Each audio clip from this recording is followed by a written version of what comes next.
மத்தங்காய் எரிசேரி காரம் இனிப்பு கமகமப்பு கலந்த கேரளத்து ஸ்பெஷல் சமையல். பூசணியின் இனிப்பும் மிளகின் காரமும் தேங்காயின் மணமும் சேரும் அற்புத விருந்து. எப்படி செய்யுதுன்னு பார்க்கலாமா? 1/2 டம்ளர் பாசிப்பருப்பு எடுத்து நல்லா வறுத்துக்கோங்க.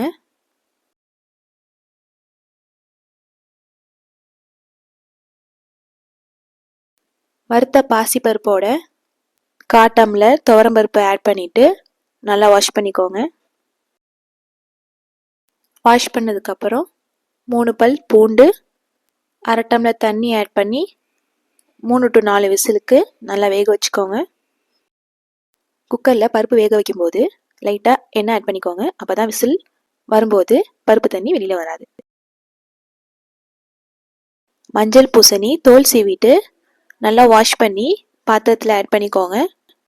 வேக வைக்கிறதுக்கு 1 டம்ளர் தண்ணி ஆட் பண்ணிக்கோங்க. தேவையான அளவு கல்லுப்பு ஆட் பண்ணிக்கோங்க. 1/4 ஸ்பூன் மஞ்சத்தூள் ஆட் பண்ணிக்கோங்க. 1/2 ஸ்பூன் மிளகுத்தூள், 1/2 ஸ்பூன் ஜீரகத்தூள், 1/2 ஸ்பூன் சோம்புத்தூள் ஆட் பண்ணிக்கோங்க. காரத்துக்கு ஏற்ப மிளகாத்தூள் ஆட் பண்ணிக்கோங்க. நல்லா மிக்ஸ் பண்ணிட்டு வேக விடுங்க. நல்லா வெந்ததுக்கு அப்புறம் தேங்காய் மிக்ஸி ஜாரில் அரைச்சி ஆட் பண்ணிக்கோங்க.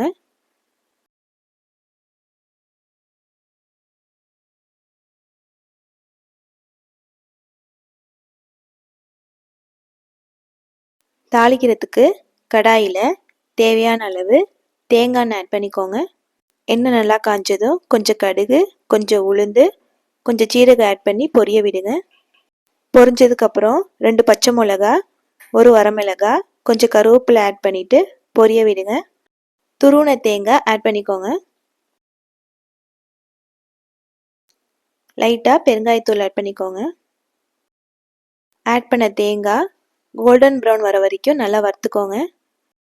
குக்கரில் வேக வச்ச பருப்பை பூசணிக்காவோட ஆட் பண்ணிக்கோங்க.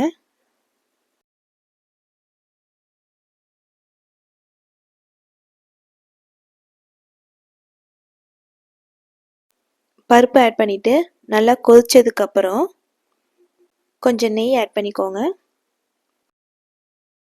கடாயில் வறுத்த தேங்காயை ஆட் பண்ணிக்கோங்க.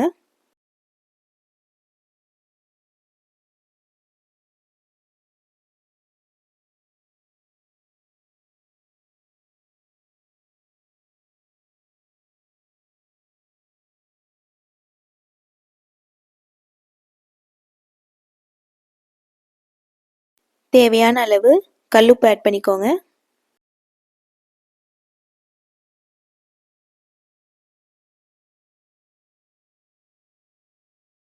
கடைசியாக கொஞ்சம் கொத்தமல்லி தூவி இறக்குனீங்கன்னா கேரளத்து ஸ்பெஷல் மத்தங்காய் எரிசேரி ரெடி ஆயிரும்.